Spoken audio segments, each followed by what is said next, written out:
Hello friends, சிம்பிளாக ஒரு mixed vegetable கூட்டு குக்கரில் எப்படி பண்ணுறதுங்கிறது பார்க்கலாம். நான் இங்கே ஒரு அரை கப்பு பைத்தம்பருப்பு மெஷரிங் கப் அதனால நினச்சி ஊற வச்சுருந்தேன் ஒரு 1/2 hour. அதுக்கப்புறமா இங்கே கத்திரிக்காய், முருங்கைக்காய், அவரைக்காய், கீரைத்தண்டு இதெல்லாம் நறுக்கி வச்சுட்டுருக்கேன். இப்போ குக்கரில் முதல்ல கீழே பைத்தம்பருப்பு போட்டணும், மேலாக காய்கறிகள் போட்டு உப்பு, மஞ்சப்பொடி. நான் இங்கே ஒரு டொமேட்டோவையும் நல்ல பெரிய துண்டமாக 2 half பண்ணி போட்டிருக்கேன். இதை குக்கரில் 2 விசிலுக்கு வச்சுக்கணும்.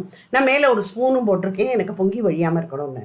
இப்போ மிக்சியில் தேங்காயும் 3 மிளகா வத்தலும் நான் அரைச்சி வச்சுட்டேன் கொஞ்சம் ஜலத்தை ஊற்றி. இப்போ குக்கரை திறந்துவிட்டு இந்த இதெல்லாத்தையும் இப்போ மிக்ஸ் பண்ணணும், அதுதான் வேலை.